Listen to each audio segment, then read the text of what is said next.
ఇంట్లో అయినా బయట అయినా ఏవైనా గొడవలైనప్పుడు తగ్గాలంటే ఏం చేయాలి? ఎవరిని బాధ పెట్టకుండా గొడవని ఎలా సాల్వ్ చేయాలి? ప్రతిసారి అన్నీ సవ్యంగా జరగవు. కొన్ని సమస్యలు వస్తూ ఉంటాయి. వాటిని హ్యాండిల్ చేయాలంటే ఏం చేయాలో ప్రతి ఒక్కరికి తెలిసింటారు. గొడవలు వచ్చినప్పుడు అరవటం అందరూ చేస్తారు. కానీ అలాంటి టైంలో కూడా శాంతంగా ఎలా మాట్లాడాలి, ప్రాబ్లమ్స్ని సాల్వ్ చేయాలో తెలిసి తీరాలి. అప్పుడే ఎలాంటి ఇబ్బందులు లేకుండా ఆర్గ్యుమెంట్స్ సాల్వ్ అవుతాయి. చాలా సందర్భాల్లో హాట్గా డిస్కషన్స్ జరుగుతున్నప్పుడు కొంతమంది వాటిని హ్యాండిల్ చేయలేక మాటలు జారడం, చేతులతో సమస్యని మరింత పెద్దగా మారుస్తారు. అలా కాకుండా ప్రాబ్లమ్స్ని ఈజీగా ఎలా సాల్వ్ చేయాలో తెలుసుకోండి. మాట్లాడడం ఈజీనే, కానీ అందరూ మెచ్చేలా, మన మాటలు నచ్చేలా మాట్లాడడమే అసలైన టాస్క్. చాలా సిచ్యువేషన్స్ మనల్ని బాధ పెట్టేలా చేస్తాయి, బాధపడే సిచ్యువేషన్ని క్రియేట్ చేస్తాయి. అలాంటి వాటి నుంచి ఈజీగా ఎదుటివారితో మాట్లాడి ప్రాబ్లమ్స్ని సాల్వ్ చేయగల సామర్థ్యత కొంతమందికే ఉంటుంది. వారి పరిస్థితుల్ని చాలా చక్కగా మేనేజ్ చేయగలుగుతారు. ఎలాంటి ఇబ్బంది లేకుండా, ఎవరిని ఇబ్బంది పెట్టకుండా మాట్లాడి ఎంతటి గొడవనైనా టక్కున సాల్వ్ చేయగలుగుతారు. అయితే ఇవి అందరికీ రాదు. అలా మాట్లాడాలంటే కొన్ని స్ట్రాటజీస్ ప్లే చేయాలి. కొన్ని తెలిసి అప్పుడు అందులో దిగాలి.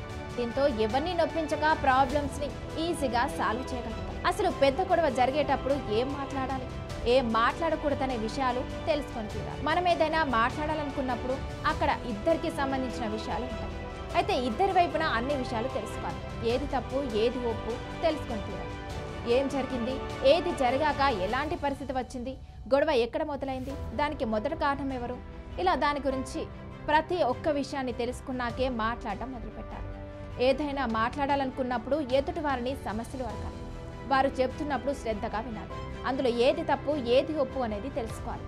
ఆ తర్వాతే ఓ నిర్ణయానికి రావాలి. అంతేకాని ఏం తెలియకుండా అస్సలు మాట్లాడద్దు.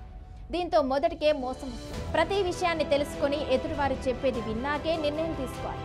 మనం ఏవైనా విషయాలు మాట్లాడినప్పుడు అది బయటికి మాట్లాడడం ఓకేనా అని వారి అనుమతి అడిగి మరీ మాట్లాడాలి. దీనివల్ల ఎదుటివారు హఠం, తర్వాత వారు బాధపడి మిమ్మల్ని బాధ పెట్టారు. అందుకే ఏ విషయమైనా సరే మాట్లాడే ముందు వారి అనుమతితో మాత్రమే మాట్లాడాలి. ఎవరి లైఫ్కి సంబంధించి వారికంటూ కొన్ని హద్దులు ఉంటాయి. వాటిని ఎప్పుడు కూడా మనం దాటి వెళ్ళి వారిని ఇబ్బంది పెట్టొద్దు, మనం బాధపడొద్దు. ఏదైనా ఓ సమస్య వచ్చినప్పుడు ఒకరి వైపే ఆలోచించి నిర్ణయం తీసుకోకుండా రెండు వైపులా ఆలోచించాలి. అప్పుడు ఎవరిని బాధ పెట్టకుండా ప్రాబ్లమ్స్ సాల్వ్ అవుతుంది. రెండు వైపులా కూడా వారు చేయగలరా లేదా, వారికి ఉండే సమస్యలు ఏంటి, ఏం చేస్తే ఇద్దరికి న్యాయం జరుగుతుందనే విషయాలు తెలుసుకొని ఆ తర్వాతే మాట్లాడాలి. అయితే కొన్నిసార్లు కొన్ని సమస్యలకి కఠిన నిర్ణయాలే పరిష్కారం అవుతాయి. అలాంటి నిర్ణయాలు తీసుకునే ముందు కొద్దిపాటి గడువు తీసుకోవాలి. అప్పుడు దానికంటే మరేదైనా పరిష్కారం ఉందా, ఇంకేమైనా చేయగలమా అనే ఆలోచన వస్తుంది. దీంతో ఇరు వర్గాల్లో కూడా ఎంతో కొంత ఆలోచనలు వచ్చి మీతో షేర్ చేసుకోవచ్చు. కాబట్టి ఇలాంటి కఠిన నిర్ణయాలు తీసుకునే ముందు కాస్త ఆలోచించండి.